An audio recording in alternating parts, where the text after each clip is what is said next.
Bonjour, bonjour, je suis pour la deuxième fois chez Marie-Sophie L à Tenerife. Marie, dans ton paradis, dans ton jardin d'Éden, ce que tu as créé de scratch, c'est extraordinaire.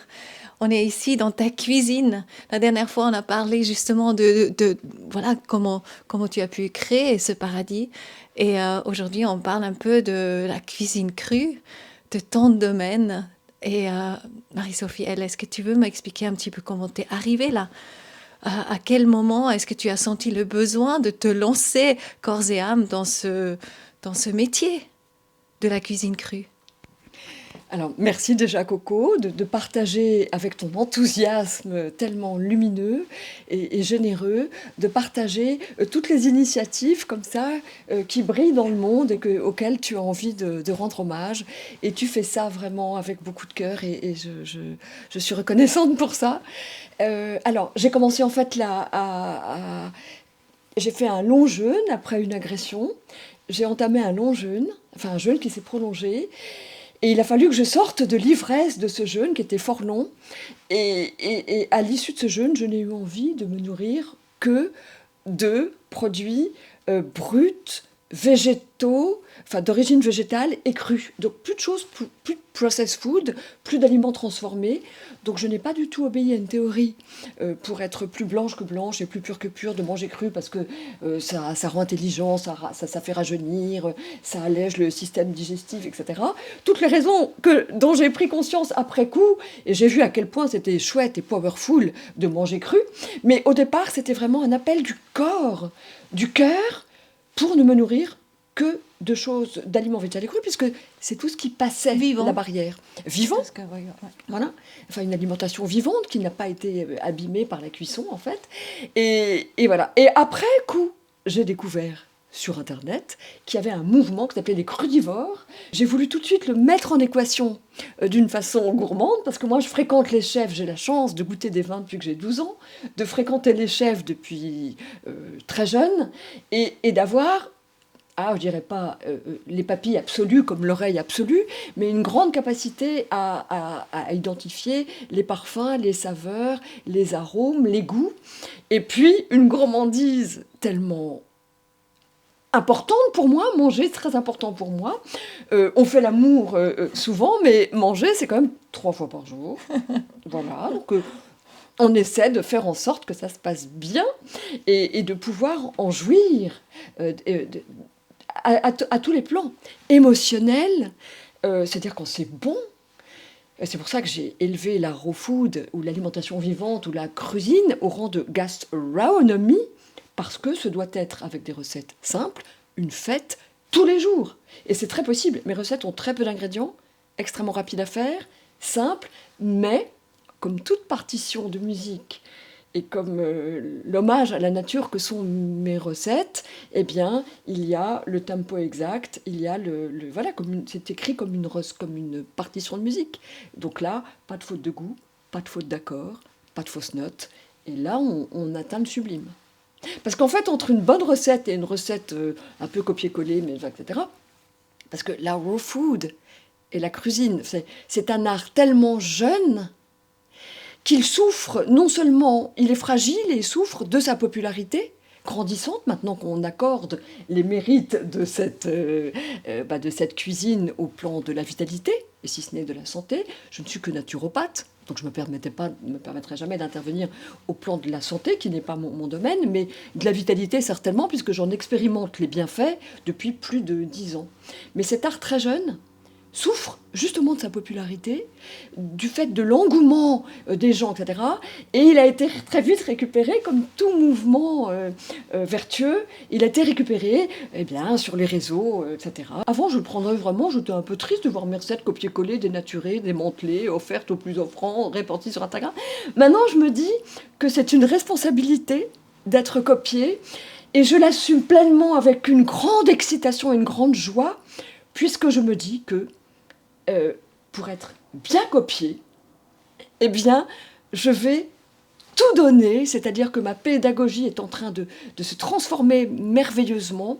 Je donne dans mes cours maintenant, dans mes formations en ligne, les protocoles et le pourquoi du comment pour que chacun puisse vraiment comprendre dans son essence la grammaire, la syntaxe culinaire qui sous-tend les bases avec rigueur, puisque créer des recettes est un art très rigoureux et une science très, très exigeante, que chacun puisse comprendre pourquoi et que dans l'intimité de sa cuisine, puisse exactement créer des recettes. Et c'est pour ça que tout donner a été totalement validé par la vie qui me traverse, puisque j'ai la grande chance de recevoir l'information, je dirais, de la source pour créer des recettes qui, c'est pour ça voilà, qu'elles inspirent autant de monde, et que cette grâce-là, eh bien, j'y réponds en me mettant encore un an ou deux au service de cette inspiration, et que je mets toute mon expertise à son service, et que je peux vraiment là fonder les bases de la grammaire culinaire, de la syntaxe, de cette dialectique très particulière, qui ne peut absolument pas se traduire de cuit à cru. Il faut penser cru et avoir vraiment quitté la façon de penser cuit. Alors, il y a tellement de recettes que je ne peux plus filmer les recettes en temps réel. J'en ai tellement que là, je vais vous aider à comprendre les sauces, les crèmes, les voisotaux, les soupes, les mayonnaises, etc. Et que là, c'est un ensemble d'une pédagogie qui va donner à chacun, même aux copieurs, même aux gens dans l'intimité de leur cuisine, à tout le monde, la capacité de créer des recettes, mais de respecter le solfège de la cuisine crue, parce que si on n'en comprend pas les bases et si on n'éduque pas son oreille, on ne peut pas créer des recettes qui soient sans fausse note, sans faute de goût, et qui rendent hommage au monde végétal qu'on est censé honorer quand on cuisine, Donc c'est de l'inspiration. Quand tu crées ces recettes, c'est vraiment l'inspiration qui te vient d'ailleurs, on peut dire.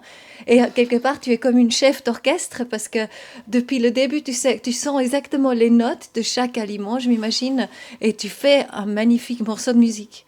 Quelque part, c'est ça, que une mélodie. Quelqu'un qui improvise, il faut qu'il ait déjà un sens inné du solfège et des notes et l'oreille juste, etc., du tempo, du rythme, voilà. Tous ces paramètres-là, ils sont réunis avec justesse et mesure et précision pour créer l'équation. Une recette, on peut dire une équation ou un morceau de musique. Mais c'est aussi un protocole. Donc on peut comprendre, résoudre une équation, comprendre comment ça fonctionne pour pouvoir se sentir libre et être véritablement.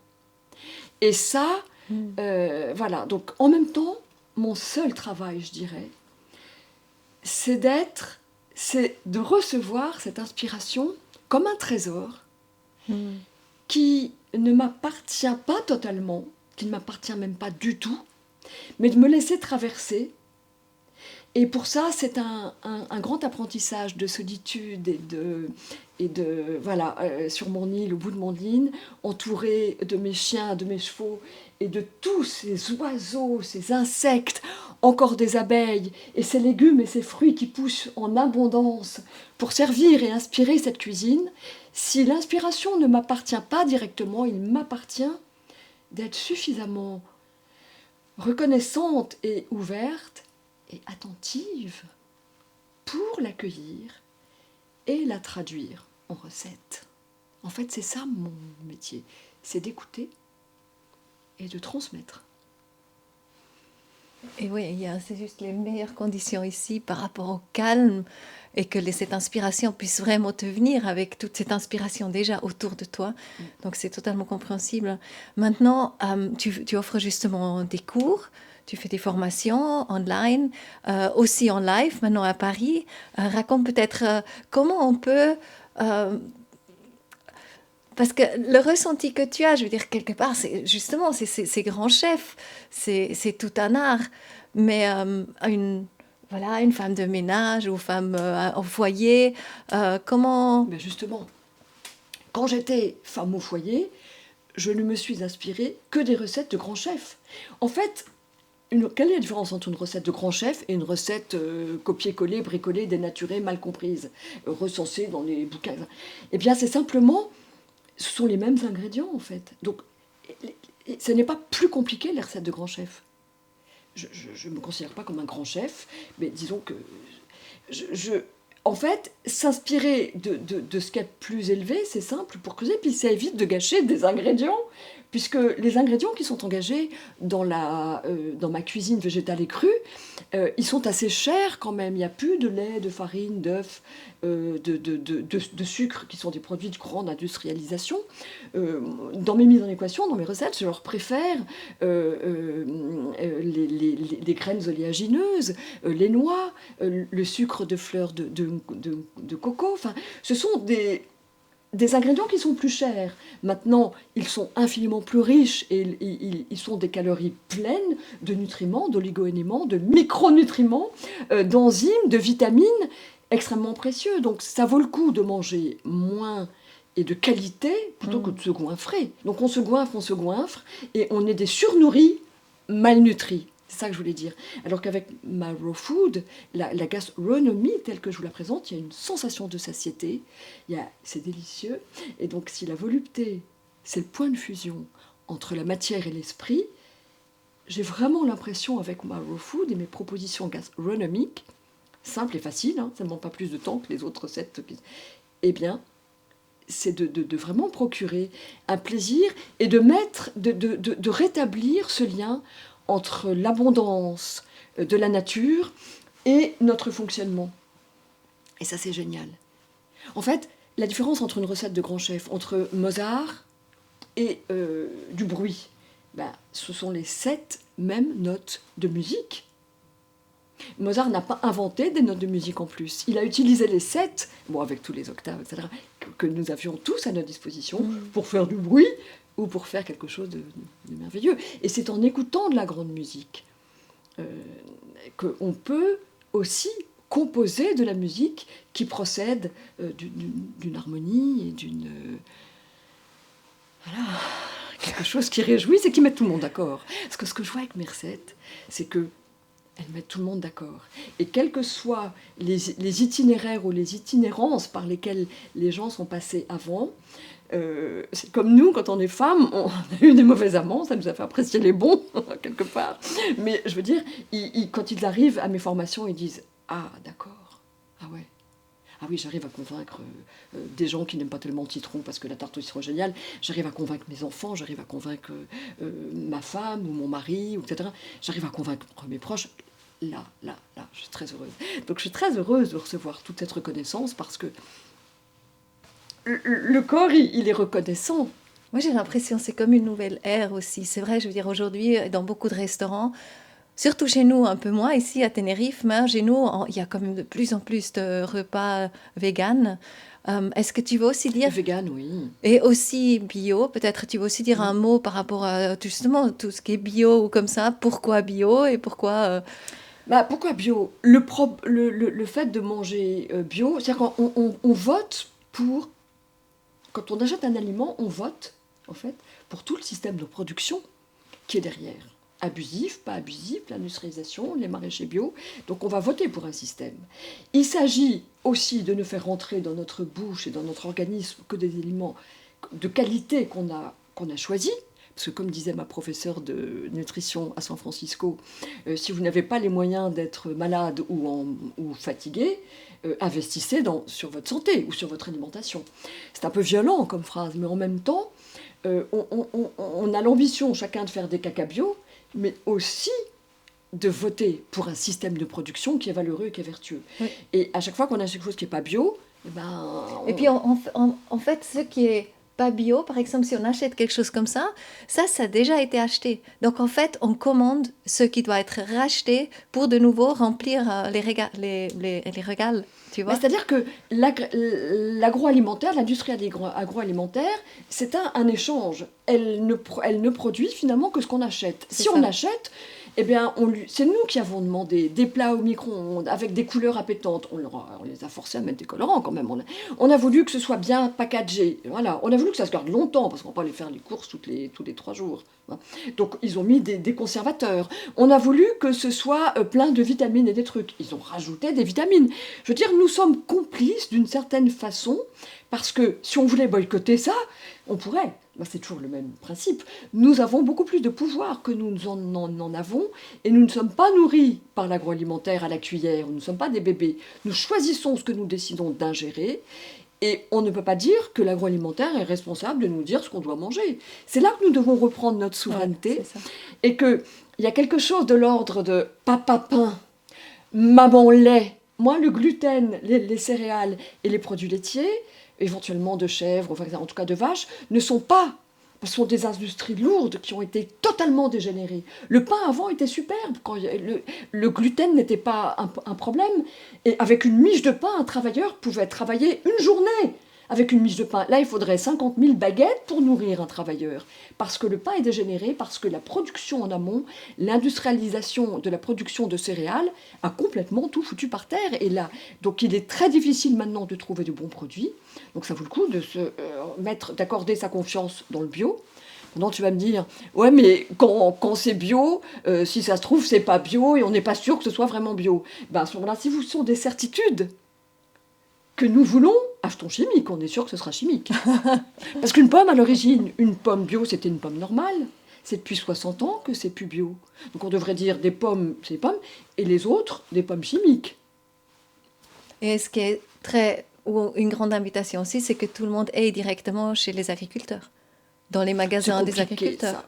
Si possible. Si possible, avec des circuits courts, mais moi, ma nourriture, quand même, végétale et crue, ma gastronomie ne favorise pas les circuits courts, puisqu'elle engage de l'huile de coco, des graines oléagineuses, du cacao, des fèves de cacao. Enfin, en même temps, tous les gens qui sont pour les circuits courts ne se passeront jamais de chocolat ni de café, etc. Donc c'est un peu compliqué. Et s'il n'y avait pas eu la route de la soie, s'il n'y avait pas eu ces échanges entre tous les continents, même si ça a généré des abus épouvantables, et on le sait tout ça, n'empêche que ce sont des échanges extraordinaires entre les pays, entre les cultures, entre les peuples. Donc moi, c'est vrai qu'originellement, on est fait pour se nourrir comme sur les îles, avec des produits qui soient bruts, et des fruits, et des légumes, et que voilà. C'est pour ça que je suis venue ici aussi, parce que c'est une terre sur laquelle tout pousse. Et pendant toute l'année. Pendant toute l'année, c'est un printemps perpétuel. Mais il y a aussi, quand je vivais en France, j'ai mangé cru quand même pendant 8 ans, complètement cru en France, et il y a énormément de légumes racines, il y a une abondance aussi extraordinaire chez les primeurs, avec des fruits et des légumes. Et la possibilité de sécher les fruits, quand c'est l'abondance, des récoltes avec un déshydrateur, la possibilité de faire germer des graines. Il y a beaucoup de possibilités. Il y a des possibilités aussi de lacto-fermenter, les légumes qui sont en abondance l'été pour les déguster lacto-fermentés. Lacto-fermentation, comme le procédé qui valorise, qui potentialise la valeur nutritionnelle des légumes en la conservant. C'est le seul moyen de conservation qui fasse ça. Donc, il y a beaucoup de ressources quand même, et je les donne, parce que c'est quand même très chouette, et c'est possible. Et l'énergie est là aussi, hein. On est d'accord. Énergétiquement, soyez prêts, si vous me retrouvez, si vous me rejoignez dans mes cours en ligne et que vous embarquez dans ce voyage culinaire extraordinaire, soyez prêts à accueillir beaucoup d'énergie, parce qu'effectivement, ça donne beaucoup d'énergie. Ça, c'est quelque chose que j'apprécie et que je mesure depuis plus de 10 ans maintenant, c'est vrai. Au niveau intellectuel, au niveau physique, au C'était niveau le meilleur émotionnel. exemple, hein, on peut dire aussi. Ben, il y en a plein aussi des exemples. Il y a plein de gens qui se... Et ça enracine, curieusement. Ah bah oui, parce que tu es en contact directement avec la terre vivante, hein, grâce à cette nourriture vivante. Et en même temps, je ne mange pas que cru. Je tiens à le préciser. Et je n'engage personne à manger que cru. Moi, ce à quoi je vous invite, c'est à mettre plus de cru, de fruits et de légumes dans une ronde, dans votre cuisine. Et préparer mes sauces, comme je vais les décliner. Là, je suis en train de les décliner de façon extrêmement complète. Et pareil, pourquoi pas, pour manger avec des pâtes. Il n'y a pas de problème. Hier, nous avons été dans un restaurant, on a mangé des choses crues et des choses cuites. Et c'était génial. Et moi, je m'ouvre aussi avec des amis à des partages de nourriture cuite, parce que j'en ai aussi besoin. Donc il n'y a vraiment pas à être dogmatique et puis et ne pas non plus adhérer à une théorie parce que là encore, c'est comme dans le sexe, même si le sexe est entre les deux oreilles et que la jouissance de se nourrir avec gratitude et de manger à sa faim dans nos pays, eh bien, le cerveau n'est pas toujours invité à cette fête-là. Il faut que nourrir soit un acte instinctuel, peut-être sauvage dans la mesure, et sophistiqué dans la préparation, moins que quand on cuit, mais sauvage, je veux dire instinctuellement, c'est-à-dire que nous soyons prêts, très proches de nos besoins et que nous ne laissions rentrer dans notre bouche que ce pourquoi nous salivons. Parce que ce pourquoi nous salivons nous donne un renseignement extrêmement précis sur la qualité et les ingrédients dont notre corps a besoin. Et le plaisir et l'envie et le désir, la salive, il en va de la bouche d'en haut comme la bouche d'en bas, les femmes le savent et les hommes qui les fréquentent aussi. Donc ne laisser rentrer dans sa bouche que c'est pourquoi nous salivons, mais se donner le temps. Parce que quand nous salivons pour quelque chose, c'est pour ça que je dis qu'il faut mettre la main à la pâte, c'est à quoi je vous invite, parce que préparer sa nourriture, c'est incroyablement, il y a beaucoup de pouvoir, parce que quand on prépare sa nourriture, il y a la salive qui vient, il y a le cerveau qui regarde ce qu'on va préparer, les odeurs qui viennent, et là, le pancréas, et tout ce qui va procéder, va participer à la digestion, mais déjà en route, sécrète déjà les enzymes, etc. Et c'est comme un tapis rouge qui se déroule à l'intérieur de notre corps pour accueillir la nourriture. Alors ça peut aussi prendre le temps de manger. Comme il n'y a rien de meilleur que de faire pipi quand on a bien envie de faire pipi et de boire quand on a vraiment très soif. Faisons attention de ne pas se laisser impressionner par les horaires des repas, de convivialité, de tout le monde. Non. Sentons le moment où on a vraiment envie de manger, parce que la faim nous excite et nous met en appétit, et que là, ça va être vraiment un moment très chouette. C'est ça que j'ai envie de favoriser. Parce que vraiment, je pense que la volupté est le point de fusion entre la matière et l'esprit, et que quand on peut se nourrir, je ne dirais pas spirituellement, parce que c'est un mot dont l'ego s'empare tellement facilement, mais avec esprit, je dirais, reconnaissance, gratitude, préparer son repas en honorant les fruits et les légumes. Pour moi, il n'y a rien de pire que de faire une confiture. J'en ai fait beaucoup à mes enfants avec beaucoup d'excitation. Mais maintenant, voir bouillir des fruits dans leur poids de sucre et pendant un temps, il ne reste plus rien que du sucre. Tout, alors que faire une confiture avec des légumes, avec des fruits, même parfois des légumes, qui ont été déshydratés à 45 degrés, température en deçà de laquelle l'intégrité des enzymes est totalement préservée, plus des fruits frais, là on a une confiture exquise, vivante, extrêmement délicieuse pour la santé, et qui ne sacrifie absolument rien à la volupté d'avoir le sucre dont notre cerveau a besoin, et dont notre âme d'enfant a besoin, pour ceux qui sont des bouches sucrées. Très important aussi de satisfaire ses besoins de sucre, avec gourmandise, en sachant qu'on se fait du bien. C'est pour ça que c'est pas une occupation, hein, c'est une vraie passion, une passion, hein, c'est quelque chose qui vous bouffe, qui vous dévore plus qu'il ne vous nourrit. Mais maintenant que j'ai fait amie avec elle, avant j'étais complètement à sa merci, et là maintenant je la remercie, et il y a un échange entre nous, ce qui fait que j'arrive plus à me retrouver et à jouir encore plus d'être à sa disposition et de dialoguer avec elle. Voilà. Et ça, je pense que me rapprocher de la nature c'est génial. m'a beaucoup, beaucoup, beaucoup servi. Et moi, je vois, tu vois, ce que tu fais, ça me touche beaucoup parce que avec ta générosité du cœur, tu prépares et tu offres ça au monde. Et que tout le monde peut apprendre, tout le monde peut le ressentir. Et c'est exactement des pionniers comme toi que le monde a besoin, qui a cette générosité justement pour apporter plus de savoir-faire dans le monde. Et ce qui profite à la fin vraiment tout le monde. Tes recettes sont si inédites et pourquoi ils ont un tel impact chez les gens?